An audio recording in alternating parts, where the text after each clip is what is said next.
கிறிஸ்துவுக்குள் மிகவும் பிரியமான தேவ பிள்ளைகளே, பரலோகமான நிகழ்ச்சியின் மூலம் உங்களை சந்திப்பதில் என் இருதயம் கர்த்தருக்குள் மிகுந்த மகிழ்ச்சி அடைகிறது. உங்கள் எல்லாரையும் இயேசு கிறிஸ்துவின் இன்ப இனி நாமத்தினாலும் கிராஸ் டிவி ஊழியங்கள் சார்பாக என் அன்பின் வாழ்த்துக்கள்.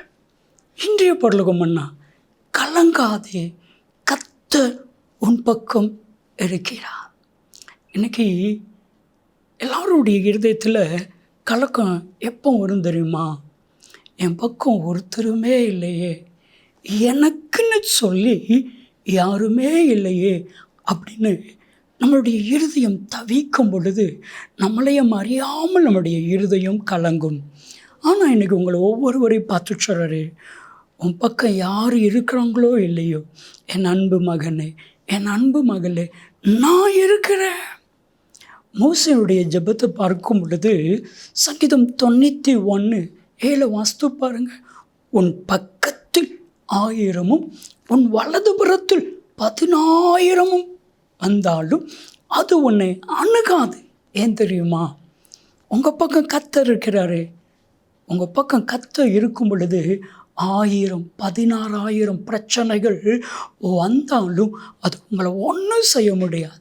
பாருங்கள், எலிசா என்கிற தெய்வ மனிதனுடைய வேலைக்காரன் கேயாசி அதிகாலையில் எழும்பி தன்னுடைய கூடாரத்துக்கு வெளியே வந்து நிற்கிறான். சுற்றிலும் சீரியனுடைய இராணுவம். அவன் ஒரு வார்த்தை பயன்படுத்துகிறான், ஐயோ ஐயோ ஆண்டவனே, நம்ம என்ன செய்வோம்? வேதம் சொல்லுகிறது 2 ராஜாக்கள் 6வது அதிகாரம் 15-16 வசனத்தில் எலிசா சொல்லுகிறான், அவர்களோடு இருக்கிறதை பார்க்கிலும் நம் பக்கம் இருக்கிறவர்கள் அநேகம். கர்த்தர் உங்களோடு கூட இருக்கிறார். உன் பக்கம் இருக்கிறவர்கள் கர்த்தாதி கர்த்தர், சர்வ வல்லமையுள்ள தேவன், கோடான கோடி தூதர்கள். நீ நினைக்கிறோம்ல, என் பக்கம் ஒருத்தருமே இல்லைல்ல.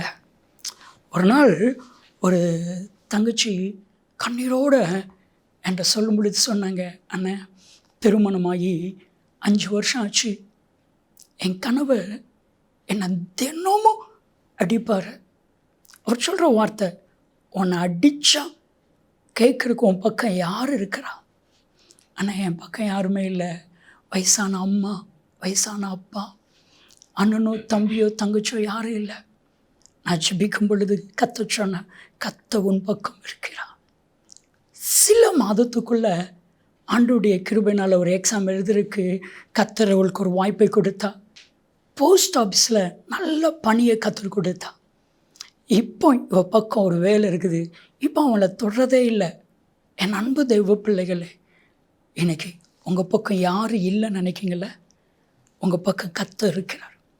இன்னொரு பக்கம் பணக்காரங்க, படித்தவங்க, ஆளுகை உள்ளவங்க, யார் யார் இருந்தாலும் நமக்கு கலங்க வேண்டிய அவசியம் இல்லை. ஏன்னா உங்கள் பக்கம் கர்த்தர் இருக்கிறார். ஒரு முறை மோசேக்கும் அவனோடு கூட இருக்கிற சில நபர்களுக்கும் பிரச்சனை வந்துச்சு. ஒரு பக்கம் மோசே, இன்னொரு பக்கம் தாத்தான், அபிராம், கோராக், இந்த 3 தலைவர்கள், அவங்களோட 250 பேர். மோசே சொல்கிறார், ஆண்டவரே, நான் மட்டும் தனியாக இருக்கிறேன், என் பக்கம் நீ இருந்து நியாயம் தீர்ப்பிறையானால். விதத்தில் ஒரு வசனம் இருக்குது, புதிய ஒரு காரியத்தை செய்து பூமி பிளந்து அவர்களை விழுங்கினால் நலமாயிருக்குமே என்று சொல்லும் பொழுதே பூமி பிளந்தது. மோசே பக்கம் இருந்தவங்களை பாதுகாத்தாங்க, கோராக் பக்கம் இருந்தவங்க அழிஞ்சாங்க. உங்கள் பக்கம் கர்த்தர் இருக்கிறார், கலங்க வேண்டாம். ஜெபிக்கலாமா? அன்பின் தகப்பானே, உம்மை துதிக்கிறோம், ஸ்தோத்திரிக்கிறோம் அப்பா. நீ இவர்கள் பக்கம் இருக்கையில் ஏன் இவர்கள் கலங்க வேண்டும்?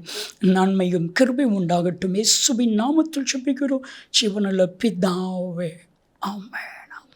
கலங்காதீங்க, கர்த்தர் உங்கள் பக்கம். நன்மையும் கிருபையும் ஆசீர்வாதங்களும் நிச்சயமாக உங்களை தொடரும்.